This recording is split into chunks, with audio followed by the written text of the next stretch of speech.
Tình cảm chắc chắn sẽ tan biến vì ngày mai đầy nguy hiểm.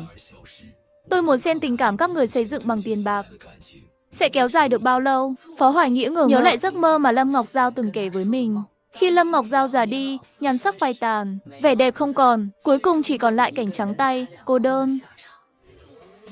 Rồi thẳng tay đẩy anh ta ra, đạp ga phóng xe đi mất. Chỗ này, dù là về đơn vị hay ra thị trấn nơi họ thuê nhà, đều chẳng gần chút nào, cứ để Lục Giang Đình lê cái chân đau đi bộ từ từ nhé. Anh Nghĩa, xe anh lật rồi hả? Xí, đừng có nguyền tôi, coi chừng tôi gói cậu lại bây giờ. Trời ơi, anh đi đâu mà ra nông nỗi này, nhìn chẳng giống bị ngã đâu nha. Anh đánh nhau với ai hả? Ừ, anh đánh nhau với ai? Cậu nói xem còn ai nữa, lại đánh nhau với Lục Giang Đình rồi hả? Ừ, anh bị thương nặng thế này. Thì Lục Giang Đình chắc còn thảm hơn, đúng không? Trời ơi, hôm nay người ta cưới mà. Anh làm người ta bị thương. Thì tối nay người ta vui vẻ kiểu gì được? Sao hả? Tôi đánh nhau với hắn mà còn phải nghĩ đến chuyện không làm ảnh hưởng đến động phòng của hắn à? Thôi, không cần đâu, vậy là xong. Mau bôi thuốc đi. Chẳng phải anh Vương đã nói chuyện cũ bỏ qua hết rồi sao? Bảo cả 4 người sống tốt với nhau. Hắn làm gì mà? Anh lại gây lộn với hắn nữa hả? Làm gì à? Tên đó dám nói tôi với Giao Giao là giao dịch tầm thường. Đánh hắn là còn nhẹ đấy. Trời đất, thế thì tên đó đáng bị ăn đòn thật. Hắn nói anh không nói lại hắn à? Hỏi hắn xem hắn với Phương Tình là giao dịch gì. Đúng rồi, đáng lẽ tôi phải hỏi ngược lại hắn. Thôi, kệ hắn đi, tôi thấy đầu óc hắn có vấn đề rồi. Cô Lâm chia tay hắn là đúng đắn nhất. Nếu chưa thành, nửa đời sau của cô Lâm chắc khổ lắm. Giờ hắn cưới Phương Tình rồi. Tôi muốn xem hắn có kết cục tốt đẹp gì. Thân phận thay đổi, tôi em là Phương Tình cũng chẳng có kết quả tốt đâu. Cứ chờ xem, bay gà bay chó rồi còn ở phía trước kia. Chiều hôm sau, chờ mọi người rời đi, Phó Hoài Nghĩa cắt thịt, tước sẵn, chuẩn bị xong xuôi. Phần còn lại để Lâm Ngọc Giao. Về nhà rồi làm tiếp, tay nghề anh ấy không được tốt lắm, sợ làm hỏng nguyên liệu ngon. Lâm Ngọc Giao tan làm về nhà, liếc mắt đã thấy vết thương trên mặt anh ấy. Sao lại thế này? Uống nhiều quá, không cẩn thận nên ngã. Người ta cưới xin, anh uống xe làm gì chứ? Thật là, anh bôi thuốc chưa? Bôi rồi. Tôi tính giờ em sắp tan làm nên nấu cơm sẵn hết rồi. Em xem, rau đã chuẩn bị xong. Thịt cũng ướp sẵn rồi. Em xem tôi làm thế này ổn không? Tất cả đều làm theo cách em hướng dẫn đấy. Lâm Ngọc Giao cảm động lắm. Kiếp trước cô ấy vất vả chăm lo cho cả nhà đó, mà chẳng ai chịu giúp đỡ cô ấy chút nào. Thậm chí khi cô ấy ốm, Vương Thúy Lan cũng chỉ quan tâm bằng lời. Lâm Ngọc Giao nghĩ đến anh ấy, liền chạy đến ôm chầm lấy anh ấy bất ngờ. Vô tình chạm vào chỗ bầm tím, đau đến mức anh ấy rên lên. Ôi, sao thế? Lâm Ngọc Giao ngửi thấy mùi thuốc trên người anh ấy. Trên người anh cũng bị thương à? Ừ, có vài chỗ bị chút thôi, không nghiêm trọng đâu. Thật sự ổn mà. Thật sự ổn không đấy? Tất nhiên rồi, chỉ là vết thương nhỏ. So với những vết thương khi tập luyện trước đây, thì chẳng đáng là gì. Ngã mà bị thương thì không đùa được đâu. Anh đi bệnh viện kiểm tra chưa? Tôi mua ít thuốc dưới nhà rồi. Không cần đi bệnh viện đâu, nếu không nghiêm trọng thì chẳng phải ngã. Trên mặt anh rõ ràng là bị ai đó đấm mà. Anh đánh nhau với người ta đúng không? Phó Hoài Nghĩa giật mình, chân run run, nghĩ bụng, một vần sắc nhìn ra thì thôi. Sao cô ấy cũng nhìn ra được? Anh đánh nhau với Lục Giang Đình, đúng không? Chẳng giấu được cô ấy. Ừ, đánh nhau với hắn một trận. Sao lại đánh nhau? Thấy hắn trướng mắt, nói chuyện không hợp thế thôi. Hắn bảo tình cảm của chúng ta là giao dịch tầm thường. Làm tôi tức điên, đầu óc hắn chắc có vấn đề. Nghe hắn nói nhảm chỉ tổ giảm trí thông minh. Cởi áo ra, để tôi xem vết thương thế nào. Cởi áo ra, thế có ổn không? Nếu anh thấy không ổn thì thôi vậy. Ổn mà. Lưng tôi cũng bị. Đang lo không ai giúp bôi thuốc đây. Nếu em không ngại, thì tôi cởi nhé. Thôi, để tôi đi nấu cơm trước đã. Lâm Ngọc Giao định chạy vào bếp nấu ăn, nhưng bị Phó Hoài Nghĩa kéo lại ngay. Không được đâu. Chính em nói muốn bôi thuốc cho tôi mà. Ngày cưới của người ta, một người đàn ông lại chạy đến, gây chuyện với bạn trai của bạn gái cũ. Khi anh ta lê thân xác đầy thương tích về nhà, người vợ liền hỏi han ngay. Giang Đình, anh làm sao thế? Không sao, chỉ bị ngã thôi. Ngủ đi, khuya rồi. Tối nay là đêm tân hôn của chúng ta, Giang Đình. Chúng ta ngủ chung đi. Hôm nay tôi hơi mệt. Trải chiếu nằm dưới đất cũng được. Phương Tình biết, anh ta đánh nhau với Phó Hoài Nghĩa vì Lâm Ngọc Giao. Thế nên hôm đó, Phó Hoài Nghĩa đi làm nhiệm vụ. Cô ấy tìm đến Lâm Ngọc Giao. Lâm Ngọc Giao, cô tìm tôi có chuyện gì? Cô đúng là đồ rắc rối. Tôi làm gì đâu mà. Tự dưng thành rắc rối. Cô có biết Giang Đình vì cô mà đánh nhau với người ta không? Chuyện đó cách đây mấy ngày rồi, đúng không? Đánh nhau với Phó Hoài Nghĩa hả? Tôi biết, cô cũng biết mà. Thế cô có biết anh ấy bị thương nặng lắm không? Bị thương đến mức không đi làm được à? Chắc là không đâu. Nếu nặng thế thật, Phó Hoài Nghĩa chắc bị phạt rồi. Tôi thấy anh ấy vẫn đi làm bình thường. Chẳng có chuyện gì cả. Cô đúng là lạnh lùng thật. Anh ấy vì cô mà đánh nhau với Phó Hoài Nghĩa. Mà cô lại ở đây nói lời mát mẻ. Cô còn chút lương tâm nào không? Cô nói thế buồn cười thật đấy. Anh ta đánh bạn trai tôi. Tôi chỉ nói vài câu mát mẻ. Là vì tôi còn biết kiềm chế. Chứ tôi mà nóng lên thì đã đến tận cửa mắng anh ta một trận rồi. Để cô khỏi phải đứng đây hiểu lầm lung tung. Phương Tình tức đến run người. Tức đến mức tóc tai dựng đứng. Nhưng khi cô ấy ngẩng lên nhìn tóc của Lâm Ngọc Giao, lại thấy ngưỡng mộ vô cùng. Ngọc Giao, sao tóc cô mượt mà thế? Vì kiểu tóc này vừa làm xong nên mượt là phải rồi. Lại đi tiêu tiền nữa hả? Làm tóc thế này tốn nhiều không?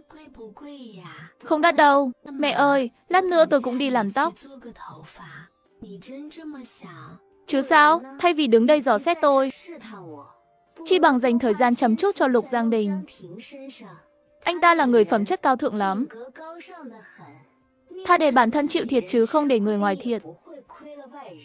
Giờ cô không còn là người ngoài mà là người nhà. Chắc đã cảm nhận được anh ta đối xử đặc biệt với cô rồi, đúng không? Lời nói này đâm thẳng vào tim Phương Tình. Sao cô ấy không cảm nhận được? Kể từ khi họ cưới nhau, Lục Giang Đình đối xử với cô ấy khác hẳn. Sợ là cô không cam tâm, đúng không? Đến nước này rồi mà vẫn không muốn thấy chúng tôi sống tốt.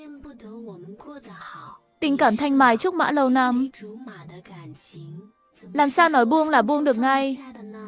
Lâm Ngọc Giao cạn lời. Cặp đôi kỳ cục này, tư duy logic khác hẳn người bình thường. Đúng là trời sinh một cặp. Lâm Ngọc Giao, dù gì đi nữa, Giang Đình bị thương cũng vì cô. Tiền thuốc men cô phải trả. Tôi trả tiền thuốc. Cô bị gì ở đâu à? Đúng, cô phải trả. Anh ấy bị thương vì cô. Chẳng lẽ không phải cô trả sao? Sao cô biết là vì tôi? Tôi còn nói là vì cô đấy. Lục Giang Đình vì cô mà đánh bạn trai tôi bị thương. Cô đòi bồi thường, còn bắt tôi bồi thường. Bạn trai tôi cũng dùng không ít thuốc. Cô phải bồi thường khoản này. Cô đúng là vô lý. Hóa ra cô cũng biết đến chữ lý à? Phương Tình, tôi nói cho cô biết. Nếu cô không bồi thường tiền thuốc, tôi sẽ làm lớn chuyện ở quân khu. Tôi sẽ để mọi người biết Phó Hoài Nghĩa đánh người. Để xem anh Vương xử lý anh ấy thế nào. Cô mà làm đến mức đó, có hối hận cũng không kịp. Cười chất, tôi là người sợ bị dọa à? Mời cô đi tố cáo ngay bây giờ. Tôi đang cho cô cơ hội đấy. Tôi cũng chẳng muốn để chuyện này rối tung đến mức không giải quyết nổi. Vậy thì tôi cảm ơn cô nhiều. Cô không cần lo cho tôi. Mau đi tố cáo đi. Nhất định phải làm chuyện này rối tung lên mới được. Phương Tình nhìn chằm chằm Lâm Ngọc Giao. Một lúc cũng hoảng hốt. Cô nói xem, chuyện này đã qua bao ngày rồi? Sao hôm nay cô mới đến tìm tôi? Chẳng qua vì hôm nay Phó Hoài Nghĩa đi công tác xa. Làm nhiệm vụ, đúng không? Phương Tình tức đến mức chỉ muốn xông tới túm tóc. Nhưng tay vừa giơ lên, đã bị Lục Giang Đình chạy đến giữ chặt. Cô làm gì thế? Lâm Ngọc Giao nhìn Lục Giang Đình. Thấy một bên mắt anh ta sưng vù, xung quanh tím xanh. Giang Đình, tôi tức quá nên mới đến lý lẽ với cô ấy. Rõ ràng anh đánh nhau với Phó Hoài Nghĩa vì cô ấy, mà cô ấy lại nói là vì tôi. Đây chẳng phải là cãi bừa sao? Ngọc Giao, Phương Tình, con nói sẽ đến đơn vị của anh để đòi công bằng. Anh nghĩ kỹ đi. Trí thông minh của anh rốt cuộc từ đâu mà có? Lục Giang Đình giật mình, quay đầu nhìn Phương Tình. Chẳng phải tôi đã nói là tôi bị ngã sao? Anh còn che chở cho cô ấy, trong lòng anh đã chẳng còn tôi nữa. Mà anh vẫn che chở cho cô ấy. Giang Đình, anh tỉnh táo lại đi. Tôi tỉnh táo lắm. Người không tỉnh táo là cô. Lục Giang Đình nắm chặt tay Phương Tình, kéo cô ấy về phía sau nhà. Kéo thẳng về nhà mới thôi. Tôi lo cho anh. Mà anh còn bênh Lâm Ngọc Giao. Anh có phân biệt được ai gần ai xa không hả?